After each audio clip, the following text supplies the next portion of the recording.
Hi hello, welcome to the red rose landscape company. நான் உங்கள் ரவீந்திரன். இந்த வீடியோவில் முக்கியமாக பார்க்க போகிறது மரங்களை பற்றி தானே ஒரு விஷயம் பேச போகிறோம். மரத்தினால என்ன பெனிஃபிட்டு, மரம் நடுவில் ecosystem and ecological balance எல்லாம் கிடைக்குது. இதெல்லாம் ஒரு பக்கம் இருந்தாலும் நடுகிறவர்களுக்கு அல்லது மரம் பராமரிப்பு செய்கிறவர்களுக்கு நல்ல ஒரு வருமானம் கிடைக்குமா கிடைக்காதா அப்படின்ற ஒரு கேள்வி இருக்குது. நம்ம அதுக்கு நிறைய கவர்மெண்ட் சப்போர்ட் இருக்குது. மரம் நடுவில் நமக்கு கிடைக்கக்கூடிய பெனிஃபிட்ஸ் ஒரு பக்கம் இருந்தாலும் நமக்கு நிறைய ஒரு வருமானத்தை உண்டாக்கலாம் இதன் மூலமாக. அப்படின்னா என்னென்ன மரங்கள் நம்ம பார்க்கலாம் அப்படின்னு பார்க்கும்போது இதுல முக்கியமா அக்ரோ சில்வி கல்ச்சர்னு ஒன்று பண்ணலாம். அக்ரோ சில்வி கல்ச்சர் அப்படிம்பாங்க.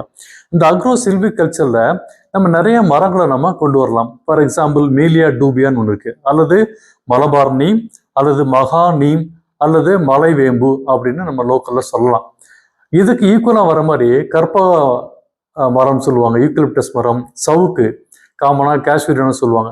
இந்த மாதிரி மரங்கள் கொண்டு வரலாம். அதுபோல சாண்டல்வுட்டு, ரெட்வுட்டு, மகாகனி, டீக்வுட் இதெல்லாம் இருக்குது. இதெல்லாம் அனைவருக்கும் தெரிஞ்ச விஷயம்தான். ஆனால் அந்த மீலியா டூபியா போட்டிங்கன்னா ரொம்ப அருமையாக இருக்கும். அது ரெட்டூனிங் டைப் ஆஃப் க்ராப்ஸ். நீங்கள் மரம் வெட்ட வெட்ட திருப்பி அது வந்துகிட்டே இருக்கும். ஒரு 4-5 ரெட்டூனிங் நீங்கள் அதில் எடுக்க முடியும். ஒரு 15 வருஷத்தில் இருக்கலாம். நல்லா நமக்கு இந்த பேப்பர் இண்டஸ்ட்ரீஸ்க்கெல்லாம் நிறைய யூஸ் பண்ணக்கூடியதான ஒரு மரம் இது. நல்ல சக்ஸஸ்ஃபுல் வெரைட்டி. அதே மாதிரி ஈக்காலஜிக்கல் சிஸ்டத்தை பேலன்ஸ் பண்ணுறது ரொம்ப அருமையான ஒரு மரம் என்று கூட நம்ம சொல்லலாம்.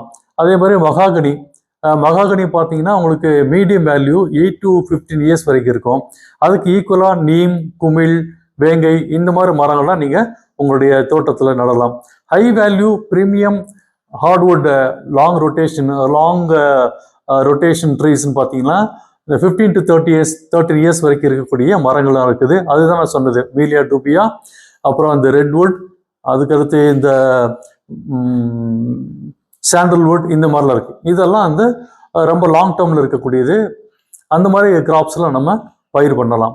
அப்புறம் கவர்மெண்ட் இங்கே நிறைய ஸ்கீம்ஸ் கொடுக்குறாங்க. முக்கியமாக நான் சொல்றது இது வந்து ஒரு அஃபாரஸ்டேஷன் ஸ்கீம் சொல்லுவாங்க.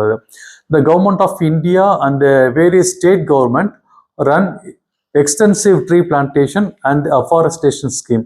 இதெல்லாம் நான் சொன்னாலும் இந்த ஸ்கீமில் வர்றது தான் அது. Whether you want to volunteer, start a community plantation, receive free saplings or get financial subsidies for planting trees on private land, there are several dedicated initiatives available. இது மாதிரி நிறைய இங்கே இருக்குது. அது என்னென்னு நான் ஒவ்வொன்றா சொல்கிறேன் உங்களுக்கு. National and state plantation projects, அதில் பார்த்தீங்கன்னா national mission for a green India,